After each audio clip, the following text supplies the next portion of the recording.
Subscribe now and press the bell icon. Never miss an update. नमस्कार साथियों, स्वागत करता हूं सबका इस YouTube चैनल पर जिसका नाम है स्टडी विद पीएन लोधा। मित्रों, रीट शिक्षक भर्ती 2021 हेतु हिंदी शिक्षण का जो 1000 प्रश्नों की सीरीज चला रखी है उसमें आज आपके लिए टेस्ट नंबर 21 लेकर आया हूं। बहुत ही शानदार प्रश्न यहां पर देखने को मिलेंगे आपको। लगभग इसके 400 से 500 क्वेश्चन हो चुके हैं साथियों, तो बहुत ही जल्द आपके 1000 क्वेश्चन हो जाएंगे और इन क्वेश्चनों को अगर आप कंप्लीट कर लेते हो तो यूँ मान के चलिए कि आपके टोटल 15 में से 15 क्वेश्चन बैठ सकते हैं साथियों। तो बिल्कुल इसलिए आप वीडियो को पूरा देखा करो। शुरू करते हैं। आपका प्रथम प्रश्न है, जिस शिक्षण विधि में छात्र सक्रिय रूप से भाग लेता है वह है कहानी विधि, प्रश्नोत्तर विधि, वार्तालाप विधि और नाटकीकरण विधि। तो यहाँ पर प्रश्न जो पूछ रहा है आपसे कि छात्र एक्टिव है, यहाँ पर सक्रिय रूप से भाग ले रहा है। तो मित्रों, कहानी विधि में तो क्या होता है, छात्र सुनता है और अध्यापक सुनाता है कहानी को, तो फिर इसमें वो सक्रिय रूप से भाग नहीं लेता है। अब 3 है आपके पास, प्रश्नोत्तर विधि, वार्तालाप विधि, नाटकीकरण विधि। इसमें सही आंसर रहेगा आपका प्रश्नोत्तर विधि।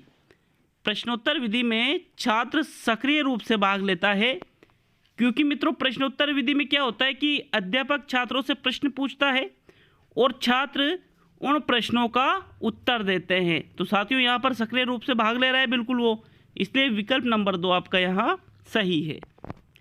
नेक्स्ट प्रश्न 2, रचना, कहानी, पद्य आदि की शिक्षा देने के साथ साथ ही प्रसंग और अवसरानुकूल व्याकरण की शिक्षा दी जाती है।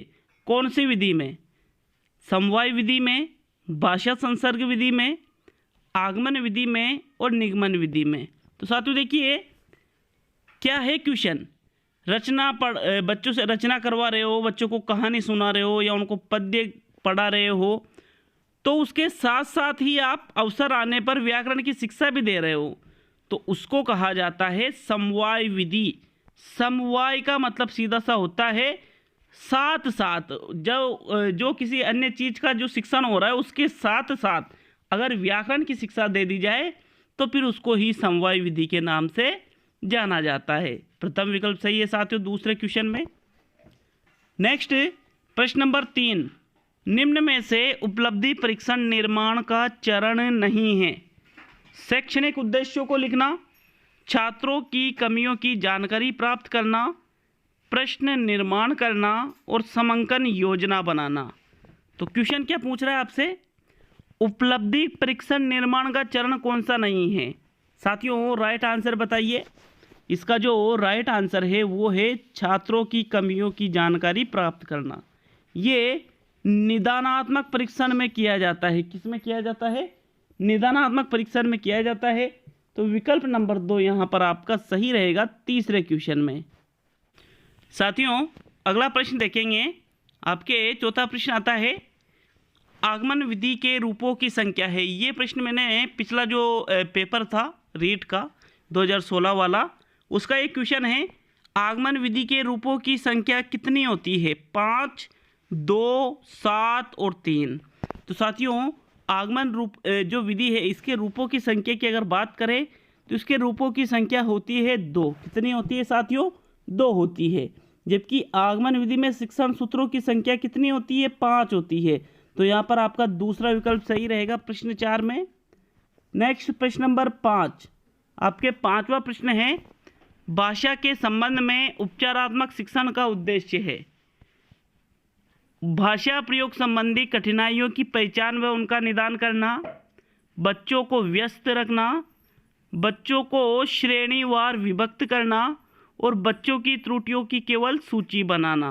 तो मित्रों यहाँ पर प्रश्न क्या पूछ रहा है आपसे, उपचारात्मक शिक्षण का उद्देश्य क्या है? तो साथियों यहाँ पर उपचारात्मक शिक्षण का उद्देश्य दूसरा नहीं हो सकता, तीसरा नहीं हो सकता, चौथा भी नहीं हो सकता। तो फिर कौन सा विकल्प सही रहेगा आपका? प्रथम विकल्प, भाषा प्रयोग संबंधी कठिनाइयों की पहचान व उनका निदान करना। तो यहाँ पर आपका प्रथम विकल्प सही है 5वें क्वेश्चन में। नेक्स्ट प्रश्न नंबर 6, भाषा शिक्षण के दौरान उच्चारण संबंधी अशुद्धियों को कैसे दूर किया जा सकता है? कि छात्र जो उच्चारण संबंधी जो अशुद्धियाँ करते हैं उनको दूर कैसे कर सकते हो आप। छात्रों को ध्वनि तत्वों का ज्ञान कराकर, उन्हें शुद्ध उच्चारण का अभ्यास कराकर, विश्लेषण विधि द्वारा या इन सभी के द्वारा। तो मित्रों यहाँ पर क्या प्रश्न पूछा है, उच्चारण संबंधी अशुद्धियाँ कैसे दूर होगी। तो आप ध्वनि तत्वों का ज्ञान कराकर भी उच्चारण संबंधी अशुद्धियाँ दूर कर सकते हो, शुद्ध उच्चारण का अभ्यास भी करा सकते हो, विश्लेषण विधि का प्रयोग भी इसलिए कर सकते हो इसके लिए, और इन सभी के द्वारा। ये यहाँ पर विकल्प आपका सही रहेगा, चौथा विकल्प। अगला प्रश्न नंबर 7, नाटक शिक्षण में कक्षा अभिनय प्रणाली के प्रयोग से शिक्षक एवं बच्चों का समय व्यर्थ होता है। तो ये तो बिल्कुल गलत हो जाता है ऑप्शन ही। पात्रानुसार बच्चों द्वारा अभिनय से सीखने में तेजी आती है, ये सही हो सकता है। बच्चों पर विपरीत प्रभाव पड़ता है, ये भी गलत है, और इनमें से कोई नहीं। तो मतलब आप समझ गए होंगे साथियों, यहाँ पर आपका सेकंड विकल्प सही रहेगा 7वें क्वेश्चन में। नेक्स्ट प्रश्न नंबर 8, प्राथमिक स्तर पर भाषा शिक्षण का उद्देश्य यह है कि क्या है। जो प्राथमिक स्तर पर भाषा शिक्षण का उद्देश्य क्या है, बच्चे भाषा के व्याकरण को जान सके। तो ये तो कोई उद्देश्य नहीं होना चाहिए। बच्चे मानक भाषा का प्रयोग करना जल्दी सीख सके, बच्चे भाषा परीक्षा में सदैव अच्छे अंक लाए, और बच्चे विभिन्न स्थितियों में भाषा का प्रभावी प्रयोग कर सके। साथियों देखिए, आपका जो प्रथम विकल्प है कि भाषा के व्याकरण को जान सके, ऐसा कोई उद्देश्य नहीं होता है। मानक भाषा का प्रयोग करना, वो जल्दी सीख सके, इसलिए ये भी गलत उद्देश्य है पीएस स्तर पर।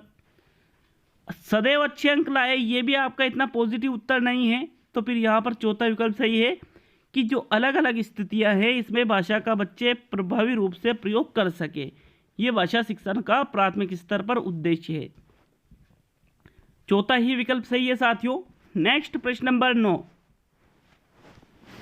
हिंदी शिक्षण में उपलब्धि की जांच की जा सकती है।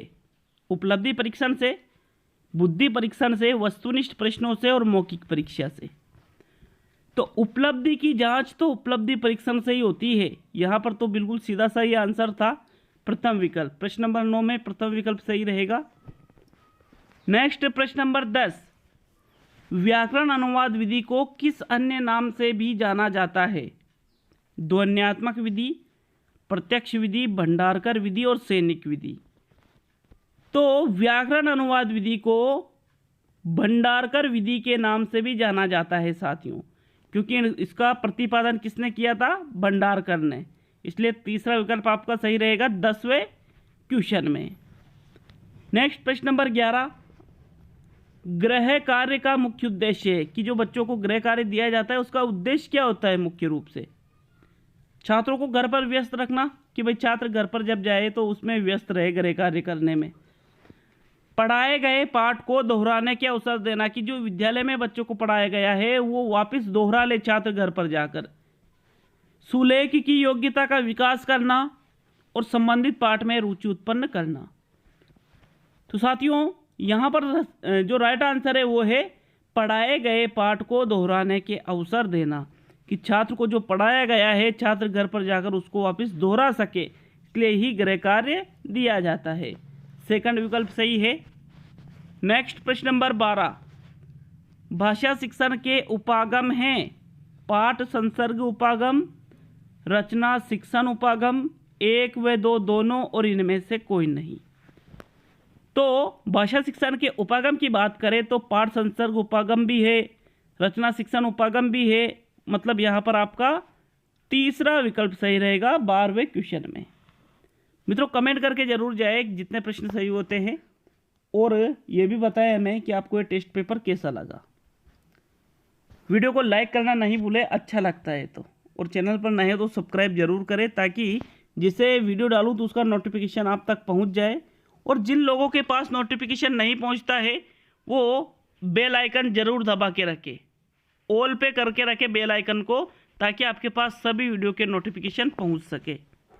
नेक्स्ट प्रश्न नंबर 13 आपके है साथियों, अध्यापक अभ्यास हेतु थोड़े से समय के लिए छोटे से समूह को चुनता है और इस अवधि में किसी एक कौशल का उससे अभ्यास कराया जाता है। यह कौन सी अध्ययन विधि है। स्थूल अध्यापन विधि, गहन अध्यापन विधि, सूक्ष्म अध्यापन विधि और व्यापक अध्यापन विधि। बताइए इसका राइट आंसर क्या रहेगा प्रश्न नंबर 13 में। मित्रों, इसका राइट आंसर रहेगा सूक्ष्म अध्यापन विधि। सूक्ष्म मतलब छोटी छोटी चीजें, कि छोटा तो समूह चुन रहा है अध्यापक और उसके बाद में एक कौशल का अभ्यास करा रहा है, तो फिर इसको सूक्ष्म अध्यापन विधि के नाम से ही जाना जाता है। तीसरा विकल्प सही है प्रश्न नंबर 13 में। नेक्स्ट प्रश्न नंबर 14, कक्षा 1 और 2 के बच्चों के लिए आप किस तरह की कहानी का चयन करेंगे? जो बहुत छोटी हो, जो कहानी बहुत छोटी हो उसका चयन करेंगे, या जिस कहानी में बहुत सारे पात्र हो अथवा जिसमें 2 ही पात्र हो, या जिसके शब्दों, वाक्यों और घटनाओं के वर्णन की शैली चित्रात्मक हो? तो साथियों, राइट आंसर है चौथा विकल्प, कि कक्षा 1 और 2 में उसी तरह की कहानी होनी चाहिए जिसके शब्द, वाक्य और घटनाएं, इनका वर्णन कैसे हो? चित्रात्मक रूप से हो।